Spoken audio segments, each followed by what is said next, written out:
सोनरा बोलावे रसिया हो, महालिया से सोनरा बोलावे रसिया। बोलावे रसिया हो, बोलावे रसिया, ओई महालिया से सोनरा बोलावे रसिया। महालिया से सोनरा बोलावे रसिया।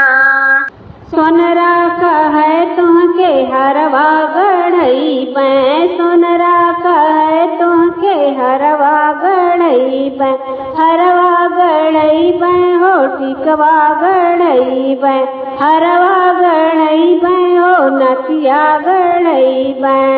ना पई न हरवा ना चाहब रसिया, बल्कि पिया संगे रहबै उगर रसिया। ना चाहब ना पहिनब हरवा ना चाहब रसिया, बल्कि पिया संगे रहबै उगर रसिया, बल्कि पिया संगे रहबै उगर रसिया। महालिया से सोनरा बोलावे रसिया, महालिया से सोनरा बोलावे रसिया। बोलावे रसिया हो, बोलावे रसिया, महालिया से सोनरा बोलावे रसिया। महालिया से सोनरा बोलावे रसिया। सोनरा कहे तुहके लहंगा बनवई बै, लहंगा ले अइबै हो चुनरी ले अइबै।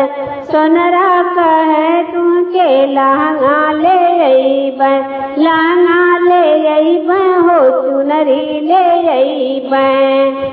ना पहिनब लहंगा ना ओढ़ब चुनरी, बल्कि पिया संगे रह पहिनब फटही लुगरी, बल्कि पिया संगे पहिनब फटही लुगरी।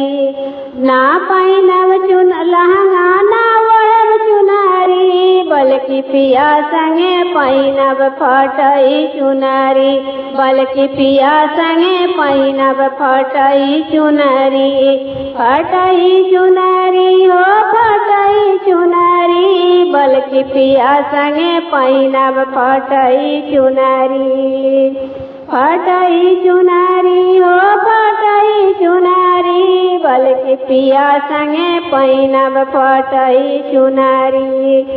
महालिया से सोनरा बोलावे रसिया, बोलावे रसिया हो, बोलावे रसिया, ओई महालिया से सोनरा बोलावे रसिया।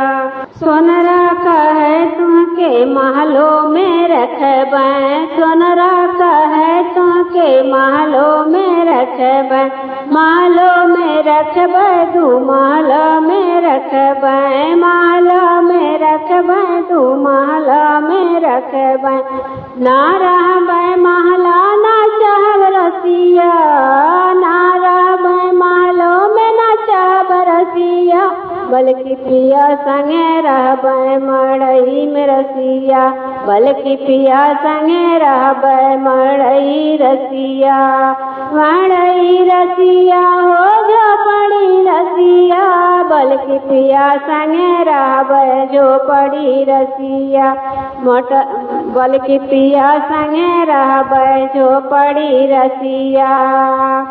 झोपड़ी रसिया हो झोपड़ी रसिया, बल्कि पिया संगे रहबै झोपड़ी रसिया।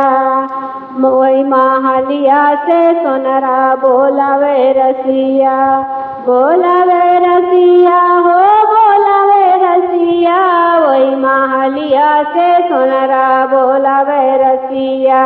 ओई महालिया से सोनरा बोलावे रसिया।